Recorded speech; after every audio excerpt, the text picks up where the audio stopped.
너무 유명한 말씀이죠. 베드로전서 2장 9절과 10절의 말씀을 우리 함께 나누도록 할게요. 그러나 너희는 택하신 족속이요 왕같은 제사장이요 거룩한 나라요 그의 소유자된 백성이니 이는 너희를 어두운 데서 불러내어 그의 귀한 빛에 들어가게 하신 이의 아름다운 덕을 선포하게 하려 하심이라. 너희가 전에는 백성이 아니더니 이제는 하나님의 백성이요 전에는 긍휼을 얻지 못하더니 이제는 긍휼을 얻은 자니라. 아멘. 아마 이 말씀을, 약속의 말씀을 가지고 계시거나 또 찬양으로 주님 앞에 가사를, 말씀을 올려드리는 분들이 굉장히 많으실 거예요. 그러면 제가 러빙월십을 통해서 골로새서에 대해서 개론을 대해서 말씀을 드렸고, 지난번에는 빌레몬서에 대해서 말씀을 드렸고, 오늘은 마지막 시대, 예수님이 이 땅에 오시고 초림하시고 나서 재림 때까지는 계속 마지막 시대예요. 마지막 시대를 살고 있는 우리들에게 정말 중요한 말씀인 베드로 전후서에 대해서 하시고자 하는 중심된 말씀과 말씀의 원리와 영적인 원리를 좀 나누도록 할게요. 조금 전에 제가 말씀드린 것들이 다 이 안에 담겨 있어요. 자, 여러분, 베드로 전서 후서의 내용이 제가 말씀드린 대로 이 시대를 살아가는데 너무나 중요한 원리가 그 안에 담겨 있어요. 자, 아셔야 될 것이 있어요. 아마 추론하건대 예루살렘에서 교회에서 사역했던 베드로가 안디옥 교회를 거쳐서 고린도 교회를 또 사역을 하다가 나중에는 그가 순교하기 전에는 로마에 와서 마지막 사역을 했으리라고 추론하고 있어요. 그래서 베드로 전후서를 썼던 이 시대적인 배경과 지역적인 배경은 아마 로마 교회일 것이라고 생각을 해요.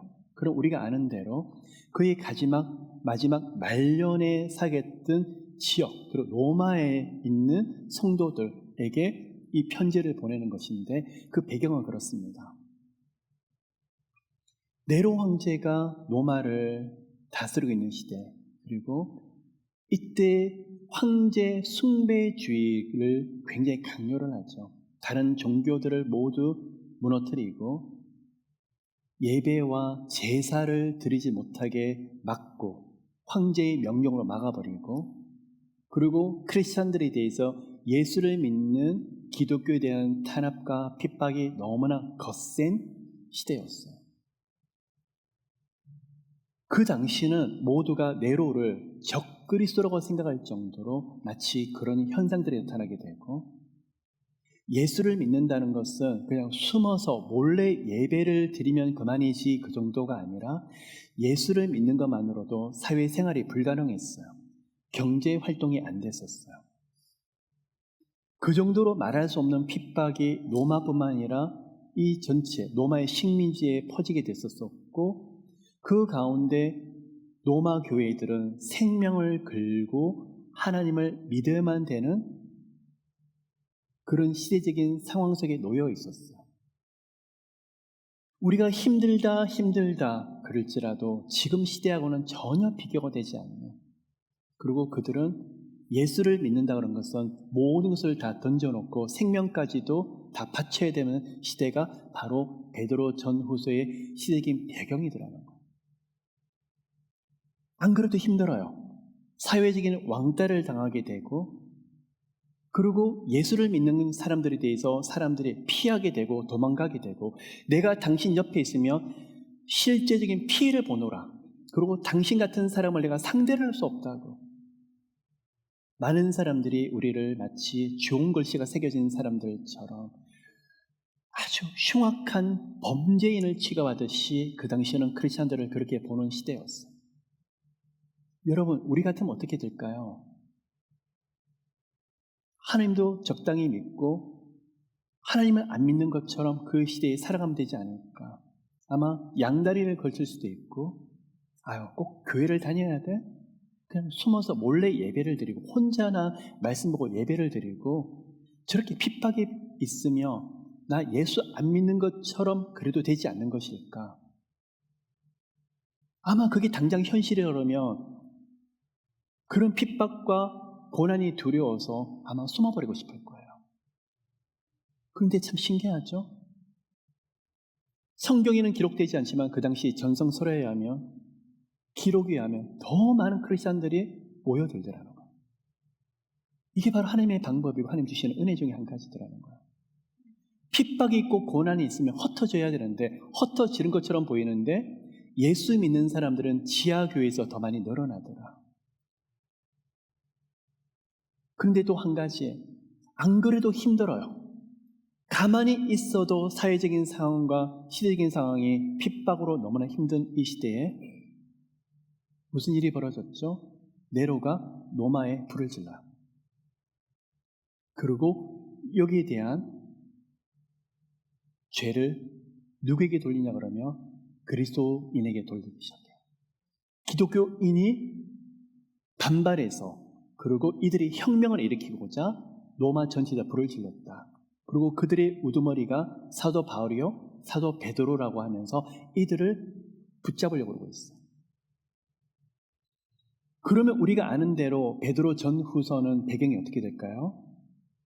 베드로는 이미 자신의 시간이 이 땅의 생명이 얼마 남지 아니했다고 알고 있는 상황에서 그리고 로마의 화재, 대화재를 통해서 그 다음에는 여러분 이들 기독교인들을 불러다가 콜로세움 거기다가 그냥 있죠. 짐승들의 먹이가 되게 해가지고 거기서 서로 싸우게 만들고 피 흘림이 있고 많은 사람이 억울한 순교가 있는 것을 보고 그들을 보고 마치 구경을 하고 공연장인 것처럼 다들 박수치고 한 사람 한 사람이 마치 낙엽처럼 죽어가는 순교자가 많은 시대였어요. 이때 사도 베드로가 베드로 전후서를 기록을 합니다. 자, 여러분 두 권의 책을 우리가 기록을 해요. 그러면 베드로 전서의 내용이 무엇이냐? 외적인 환난에 대해서 기록이 되어 있어요. 베드로 후서의 내용은 내적인 어려움에 대해서 이야기를 하고 있어요. 그럼 외적인 환난이 뭐죠? 지금 드렸던 시대적인 배경에 대한 환난이에요. 고난이 오고 환난이 오는데 끝까지 믿음을 지키자. 우리가 이 땅을 사는 것은 나그네 같은 삶이고 그리고 영원한 우리는 본향에 기다리고 있다. 그런데 도대체 어디서 이렇게 베드로는 이런 믿음을 가지게 됐었을까? 어디서 이렇게 도망가지 아니하고 순교를 두려워하지 아니하고 이렇게 하나님 앞에서 믿음을 굳건하게 지킬 뿐만 아니라 두려워하고 벌벌 떨 수도 있는 그리스도인들에게 힘을 실어줄 수 있을까? 여러분 이 시대가 AD 60년대 중반으로 보고 있어요. 아마 63년 정도의 로마의 대화재가 있었거든요.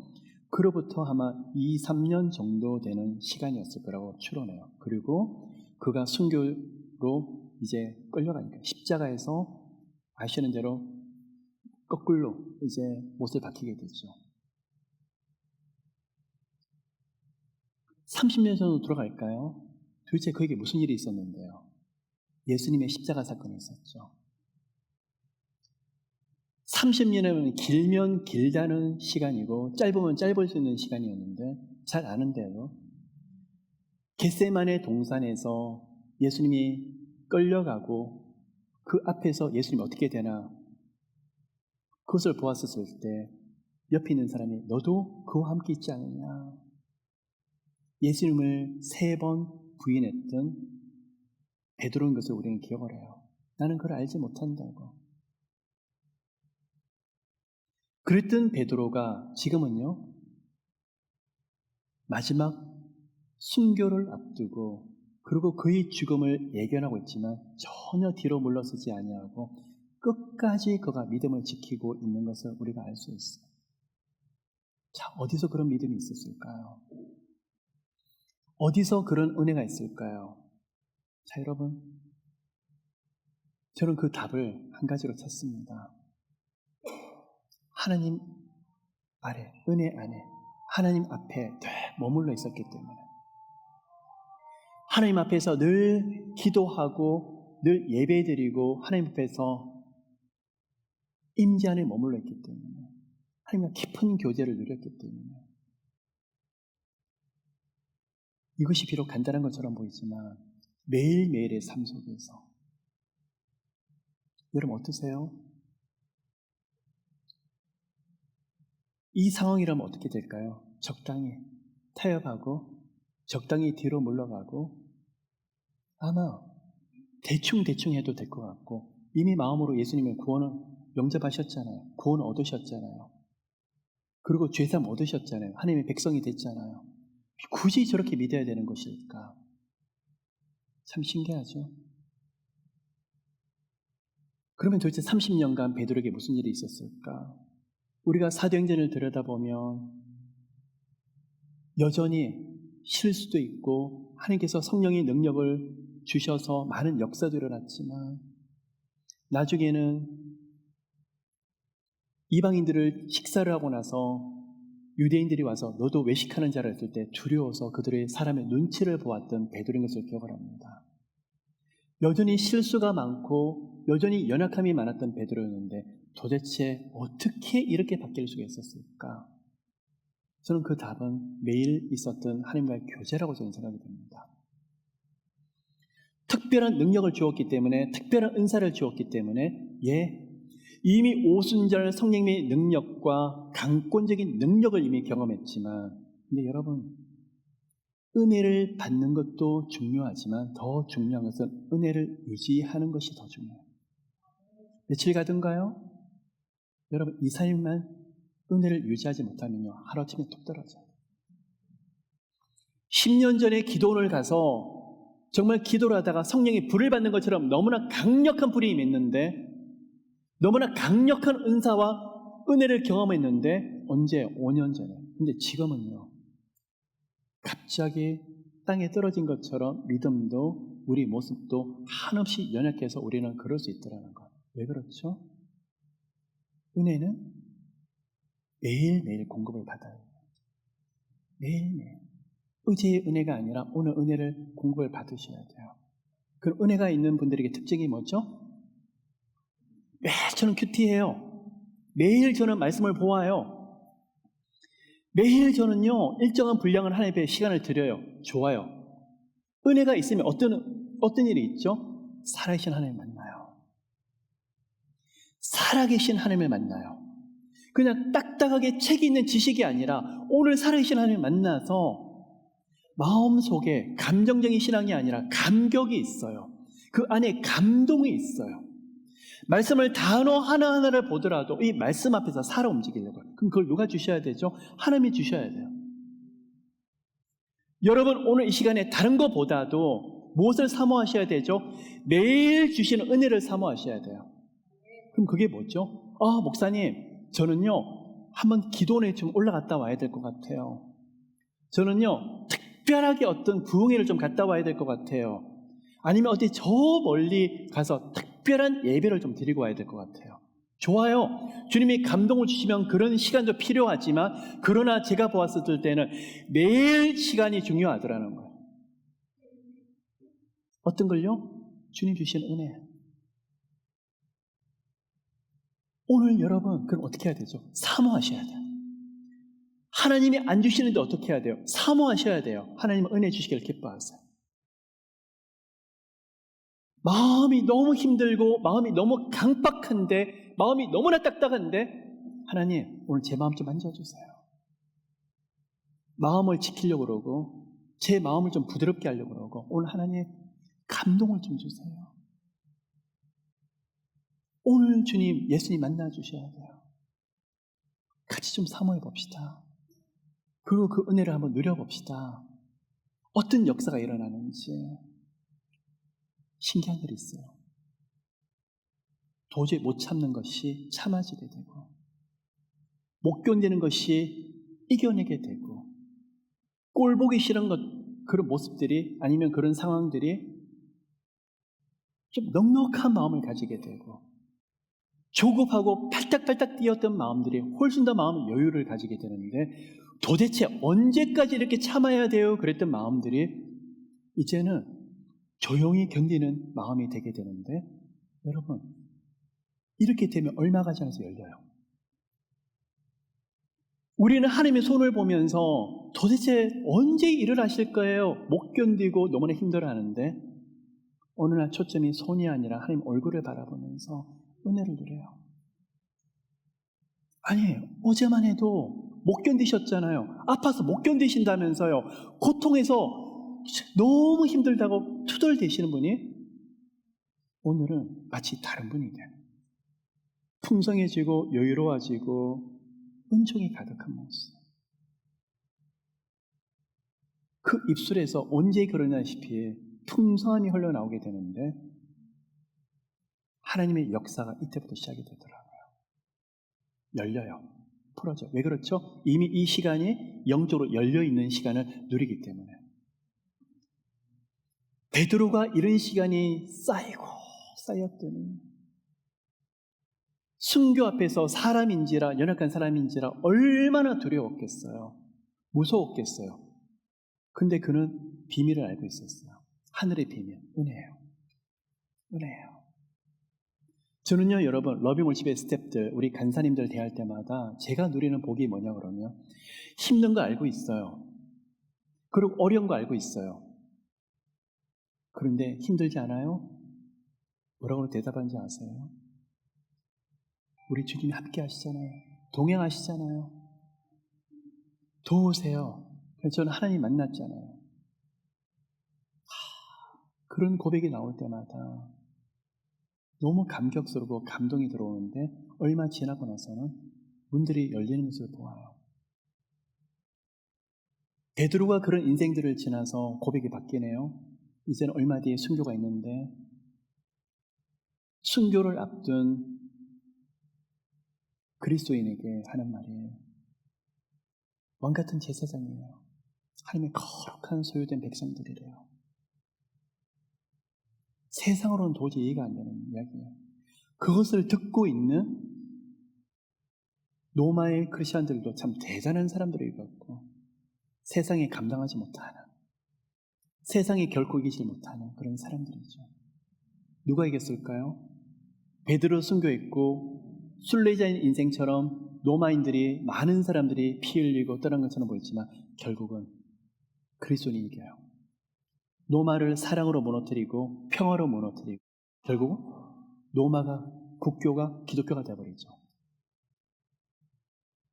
또 한 가지 더 무서운 내부의 적이 있어요. 베드로 후서에서 나오고 있어요. 베드로가 정말 걱정했던 것은 외부에서 오는 고난과 시련과 역경이 아니라 내부에서 흘러나오는 적이었어요. 크게 보면 두 가지가 있는데, 한 가지는 적그리스도인 것처럼 네로가 저렇게 핍박하고 저렇게 힘들게 하는데 왜 예수님이 오시지 않을까? 한쪽에는 예수님이 재림하지 않을 것이다, 예수님은 다시 오지 않을 것이다 하는 사람들의 무리가 있었어요. 아니죠. 베드로는 그에게 분명히 말을 합니다. 예수님이 성천한 본 그대로 이 땅에 그대로 오시리라고 말을 하면서, 예수님의 재림은 하나님의 시간에 반드시 오실 것이다, 진리다. 그리고 또 한 가지, 거짓 교리들이 유행하기 시작해요. 그 당시에 로마 시대에 어떤 교리들이 유행을 했냐 그러면, 이미 구원을 얻었기 때문에 몸으로 짓는 죄는 죄가 아니다, 영지주의에 빠져버리는 거예요. 그래서 우리는 죄사함을 얻었기 때문에 방종하고 함부로 살아도 이미 죄사함을 얻었기 때문에 아무 문제가 되지 않는다, 영적인 방종이 흘러가는 거예요. 사도 베드로가 무서워했던 것은 앞에 오는 환난보다도 내부에서 오는 적이었어요. 적당한 타협, 말씀을 왜곡되게 받아들이는 거. 그리고 말씀을 자의적으로 해석하는 게 베드로후서에서 그 영역에서 경고하는 거예요. 자, 여러분 오늘도 그렇습니다. 여러분 어떻죠? 저는 신기한 게 어떤 분들이 보석도 좋은 게 있고 나쁜 게 있는데 너무 신기한 것은 진짜 유명한 보석이고 진짜 유명한 명품들은 왜 이렇게 가짜가 많죠? 별로 싸 보이는 것들은 가짜가 별로 없더라고요. 진짜 명품들을 보면 이상하게 가품들이 많이 나와요. 무슨 말씀이냐 그러면 제가 보면 종교를 쫙 보다가 이단들이 제일 많은 게 기독교예요. 왜 그럴까요? 진짜니까. 진짜 진리 중에 진리니까 가짜 진리들이 너무 많은 거예요. 저는 천주교도 별로 그렇게 이단들이 그렇게 많지 않은 것 같고 이슬람도 많지 않은 것 같고 불교도 그렇게 이단들이 많지 않은 것 같은 보이는데 이상하게 기독교는 오늘도 세포 분열이 되다 싶을 정도로 가짜들이 수두룩해요. 이게 뭘 증거를 하는 거죠? 예수님만이 이 복음만이 진짜다. 바로 베드로후서도 하는 이야기가 그 이야기예요. 오늘도 희한한 복음들이 너무나 많고 이 복음을 자의적으로 해석하는 것이 더 많고 어느 교단을 보니까 어느 교단 특정지어서 말을 못하겠지만 동성연애를 위해서 이 교단이 동성연애를 인정을 해요. 그리고 결혼에 대해서 지지를 한대요. 동성결혼을. 근데 그거보다도 어느 순간에 더 심각한 문제가 뭐냐 그러면 그 교단에 속해 있는 많은 목사님들이 예수가 함께 갈 수 있는 유일한 길이 아니다라는 자의적인 해석을 해요. 이게 교단에서 내린 결론 중에 한 가지더라는 거예요. 너무 놀라요. 여러분 아니죠? 우리가 하나님께 갈 수 있는 유일한 길이 누구죠? 예수 그리스도죠. 구원을 얻고 영생을 얻고 죄사함을 얻는 유일한 이름은 예수 그리스도밖에 없는 거예요. 근데 어느 순간에 해석이 달라져요. 그냥 하나님 믿으면 구원을 얻는다는 거예요. 하나님 믿으면 그 안에서 다 용서를 얻는다는 거예요. 그러다 보니 어느 순간에 그냥 모든 종교는 하나라는 해석이 딱 돼버려요. 마치 우리는 베드로 후서 같은 시대를 지금 살고 있어요. 여러분 오늘날 문제가 무엇일까요? 베드로 전서에 대한 문제일까요? 외부에서 오는 문제일까요? 어느 순간에 우리 안에서 내부에서 오는 유혹? 괜찮아. 그래, 이 정도 믿어도 돼. 이 정도 대충 해도 돼. 말씀을 제 멋대로 해석하려고 그러고 말씀을 제 생각대로 해석하려고 그러고 어느 순간에 이거 오류가 일어나는 거예요. 바로 베드로 후서에서 나타나는 경계 중에 한 가지예요. 여러분 이제 오늘 드리는 말씀을 조금 마무리하려고 합니다. 예수 그리스도를 만나면서 한쪽으로는 많은 은혜를 누리세요. 그리고 주님 은혜 속에서 많이 자유하세요. 그런데 그 자유로움은 방종이 아니더라고요. 선이 있더라고요. 예수 믿는다고 해서 모든 것이 다 되는 것이 아니라 하나님이 주시는 말씀 가운데 율법은 아니지만 사랑하기 때문에 그 선을 지키시는 우리 모두가 되시기를 예수 그리스도의 이름으로 축복해요. 누가 보아도 참 저분은 정말 하나님의 사람이다. 저분은 정말 하나님께서 정말 너무나 특별한 은혜를 주신다. 다른 사람들을 대할 때는 한없이 연약하고 한없이 관대한데 스스로를 대할 때는 엄격하고 스스로 안에서는 자기 자신을 타이트한 기준으로서 좀 살펴볼 수 있는 그런 그리스도인이 되시기를 예수 그리스도 이름으로 축복해요. 그렇습니다. 어릴 때는 몰랐었어요. 하나님께서 괜찮아. 근데 시간이 점점 가면서 하나님의 요구하심이 점점 깊어지는 것을 봐요. 왜 그럴까요? 이제는 성장하기 때문에, 성숙하기 때문에. 왜 하나님 저만 참아야 돼요? 왜 저만 견뎌야 돼요? 왜 저만 품어줘야 돼요? 이 억울한 일을 대해서 왜 저만 엎드려서 기도해야 돼요?